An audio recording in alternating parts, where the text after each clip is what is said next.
بسم الله الرحمن الرحيم.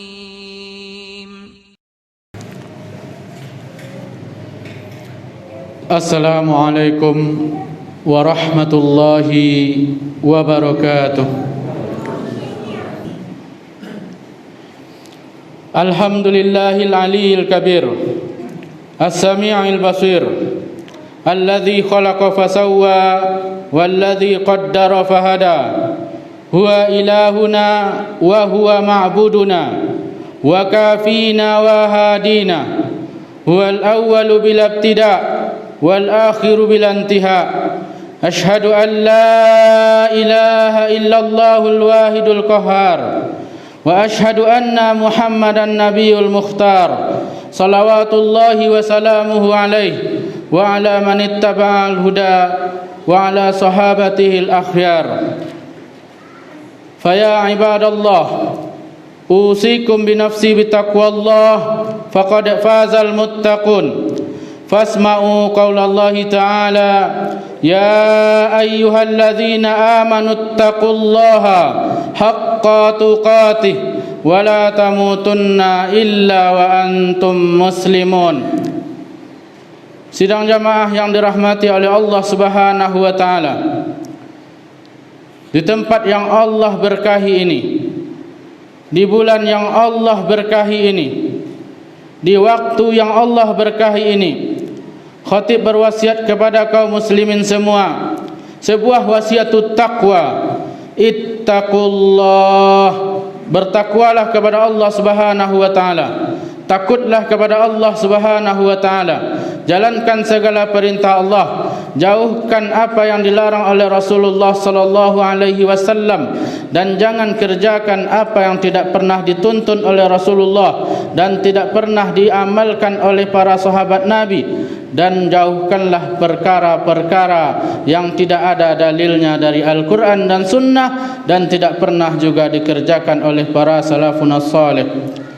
Ibadallah, tanpa terasa tahun pun berganti. Tanpa kita sadari apa yang dikatakan oleh para ulama tentang waktu, maka kita merasakan bagaimana waktu itu berjalan dengan cepat. Tanpa kita sadari sudah 1 tahun pun berlalu. Dan inilah yang dikatakan oleh para ulama bahwa sesungguhnya waktu berjalan dengan cepatnya. Mungkin baru kemarin rasanya, dan kemudian sekarang pun kita juga merasakan ternyata sudah di tahun yang berbeda. Maka ibadallah, bukanlah hal yang terpenting kita mengucapkan selamat di setiap kali pertukaran musim. Akan tetapi hal yang terpenting adalah yang kita ingat, sudah mampukah kita, sudah bisakah kita memperbaiki diri kita dari masa ke masa? Akankah tahun kemarin sama dengan tahun yang sekarang? Akankah kita akan berniat bahwa tahun depan akan kita samakan kuantitas dan kualitas amalan kita dengan tahun sekarang? Maka ibadallah, lan tarji'al ayyamul lati madat, maka waktu yang sudah berlalu tidak akan kembali lagi. Waktu yang sudah berlalu tidak akan pernah kembali lagi. Maka inilah hal yang terjauh dalam kehidupan kita. Tatkala waktu itu sudah berlalu, maka kita tidak akan bisa kembali lagi kepada waktu tersebut. Oleh karena itu, Rasulullah sallallahu alaihi wasallam mengingatkan kita, apa yang bisa dikerjakan di pagi hari jangan ditunda sampai sore hari. Dan tatkala pekerjaan itu bisa kita kerjakan di sore hari, dan jangan tunggu lagi sampai besok paginya, karena kita tidak akan tahu apakah kita bisa melakukannya. Kita tidak bisa menjamin bahwa setelah ini, beberapa menit kemudian, beberapa hari kemudian kita akan masih hidup ataukah kita akan meninggal dunia.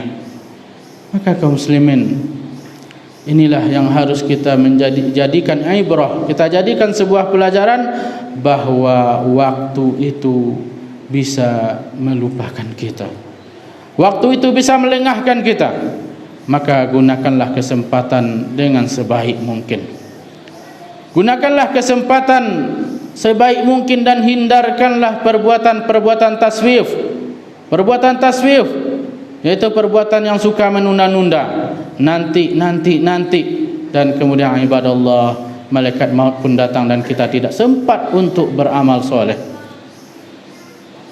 Tanpa terasa ibadallah, ternyata sekarang sudah di tanggal 9 Muharram.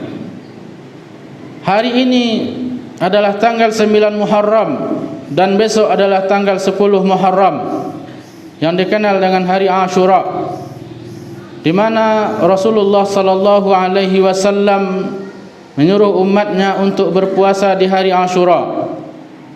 Dan pahala tentang puasa Ashura begitu banyaknya. Dan tingkatan puasa Ashura, terdapat 3 tingkatan dalam puasa Ashura tersebut. Sebagaimana yang dijelaskan oleh para ulama, bahawa yang sempurna dalam pelaksanaan puasa Ashura yaitu selama 3 hari. Kemudian level yang kedua, berpuasa selama 2 hari, imma di hari Ashura dan kemudian ditambah dengan 1 hari sebelumnya atau 1 hari setelahnya untuk mukhalafatul lil yahud, untuk membedakan dengan orang-orang Yahudi. Atau kemudian juga ibadallah, bagi mereka yang tidak mampu untuk berpuasa 2 hari, apalagi berpuasa selama 3 hari, maka berpuasalah 1 hari. Intinya ibadallah, bahwa Rasulullah sallallahu alaihi wasallam mengatakan bahwa siyamul Ashura atau saumul Ashura, inni ahtasibu 'ala Allah ay yukaffira as-sanatal lati qablahu, bahwa sesungguhnya puasa Ashura pahalanya adalah menghapus dosa-dosa 1 tahun sebelumnya. Dan Syekhul Islam Ibn Taimiyah menjelaskan bahwa sesungguhnya puasa, amalan-amalan baik itu taharah, kebiasaan untuk bersuci, kemudian kebiasaan untuk solat, dan kemudian puasa, serta amalan-amalan soleh lainnya yang merupakan amalan-amalan sunnah, maka amalan-amalan tersebut menghapus dosa-dosa kecil saja. Oleh karena itu ibadallah, sesuai dengan yang dikatakan oleh Syekhul Islam, wa takfiru as-salah wa takfiru at-taharah wa takfiru al-ashura wa takfiru arafah lil saghairil faqat. Sesungguhnya amalan-amalan tadi menghapuskan dosa-dosa kecil saja. Adapun dosa-dosa besar ibadallah akan dihapus oleh Allah Subhanahu wa taala dengan bertaubatnya seorang hamba. Dengan bertaubatnya seorang hamba barulah dosa-dosa besar akan dihapus. Namun ibadallah, ini adalah musim di mana Allah Subhanahu wa taala berikan kepada kita. Puasa Ashura adalah syariat yang pernah dilakukan oleh orang-orang sebelum Nabi Muhammad sallallahu alaihi wasallam. Tatkala Nabi Musa dan kaumnya selamat dari kejaran Firaun, maka mereka pun berpuasa. Dan inilah yang ditanyakan oleh Rasulullah sallallahu alaihi wasallam tatkala melihat orang-orang Yahudi berpuasa tatkala Rasulullah sudah sampai di kota Madinah. Maka Rasulullah pun bertanya, "Hari apakah ini?" Maka orang Yahudi pun mengatakan, "Hadza yaumun salih." Ini adalah hari yang baik. Allah Subhanahu wa taala menyelamatkan Nabi Musa dan menyelamatkan Bani Israel dari kezaliman Firaun. Maka ditenggelamkanlah Firaun dan tentaranya, dan selamatlah Bani Israel, dan kemudian orang-orang Bani Israel dan Nabi Musa alaihi salam mereka berpuasa. Maka dikatakan oleh Rasulullah sallallahu alaihi wasallam bahwa aku anna ahaqqu bi Musa, bahwa sesungguhnya saya pun lebih berhak terhadap Nabi Musa alaihi salam. Maka Rasulullah memerintahkan umatnya untuk berpuasa. Ibadallah, di antara ibrah dan pelajaran yang bisa kita ambil dari hari di hari Ashura ini adalah, yang pertama, bahwa Allah Subhanahu wa taala memberikan sebuah nikmat yang sangat besar, dan nikmat itu adalah dijadikannya bagi kita musim-musim tertentu, yang mana musim-musim itu adalah musim-musim yang penuh dengan keberkahan. Diberikan hari yang mana hari tersebut afdal dari hari-hari yang lainnya. Diberikan malam di mana malam itu lebih afdal daripada malam-malam yang lainnya. Allah berikan kepada kita malam Lailatul Qadar yang dikatakan khairum min alfi syahr, yang malam tersebut lebih baik daripada malam 1000 bulan. Kemudian Allah Subhanahu wa taala berikan hari-hari 10 di bulan Zulhijjah yang merupakan afdalu ayyamid dunya, yaitu hari-hari yang terbaik di dunia ini. Dan kemudian juga Allah Subhanahu wa taala berikan kepada kita hari Ashura, di mana Allah Subhanahu wa taala akan menghapus dosa-dosa satu tahun sebelumnya dan menghapus dosa-dosa yang berupa dosa kecil tadi. Ibadallah, ini adalah nikmat terbesar yang diberikan oleh Allah Subhanahu wa taala kepada kita. Dijadikan musim-musim tadi, dijadikan waktu-waktu tadi adalah waktu untuk bertaubat kepada Allah Subhanahu wa taala. Maka merugilah orang-orang yang tidak mampu untuk memanfaatkan kesempatan yang diberikan oleh Allah. Merugilah orang-orang yang mereka tidak bisa memanfaatkan waktu-waktu yang sudah diberikan oleh Allah. Oleh karena itu, inilah keuntungan kita berada di akhir zaman ini. Inilah keuntungan dan keistimewaan kenapa kita menjadi umat akhir zaman, akan tetapi justru kita lebih istimewa dibandingkan umat-umat sebelumnya. Ada dua hikmah ibadallah. Yang pertama, kenapa kita dijadikan umat terakhir? Umat Nabi Muhammad ini adalah umat yang terakhir, tidak lain dan tidak bukan ihtiraman lana, sebuah keistimewaan, sebuah kehormatan kepada kita. Apa hikmahnya? Maka dikatakan oleh ulama, hikmahnya kita dijadikan umat akhir zaman, yaitu Allah Subhanahu wa taala ingin menjadikan kita sebentar saja di bawah tanah sebelum nanti kita dibangkitkan di hari kiamat nantinya. Allah permudah, Allah persingkat masa kita berada di bawah tanah dibandingkan dengan umat-umat sebelum kita. Bagaimana, bayangkan ibadallah, bagaimana kalau seandainya kita menjadi umat Nabi Nuh? Berapa ribu tahunkah kita berada di dalam tanah? Maka dengan dijadikannya umat Nabi Muhammad sebagai umat akhir zaman, umat yang terakhir, yaitu memuliakannya, Allah menginginkan kita sebentar di bawah tanah sampai dibangkitkan nantinya di yaumil qiyamah nanti. Kemudian hikmah yang kedua ibadallah, bahwa sesungguhnya Allah Subhanahu wa taala ingin memberikan uswah kepada kita. Dijadikan kita umat terakhir agar kita mampu meniru umat-umat terdahulu yang soleh, dan kita bisa menghindari diri kita dari segala keburukan-keburukan yang dilakukan oleh umat sebelumnya. Dengan kita dijadikan umat akhir zaman, maka kita bisa mempelajari bagaimana kesuksesan orang-orang soleh terdahulu. Lihat bagaimana para nabi, para rasul, mereka diselamatkan oleh Allah Subhanahu wa taala. Lihatlah orang-orang soleh. Dan kemudian lihatlah bagaimana nasib Fir'aun, bagaimana nasib Namrud, bagaimana nasib Qarun, bagaimana nasib umat-umat yang mereka ingkar kepada Rasulnya. Allah Subhanahu wa ta'ala turunkan azab kepada mereka. Inilah ibrah, inilah pelajaran, inilah hikmah. Kita dijadikan akhir zaman agar kita mampu mencontoh kepada mereka-mereka yang sudah berlalu. Ibadallah, hikmah yang kedua dan pelajaran yang bisa kita dapatkan dari peristiwa Ashura ini adalah bahwa sesungguhnya orang-orang soleh yang mereka berasal dari orang-orang zaman dahulu adalah qudwah dan uswah bagi kita.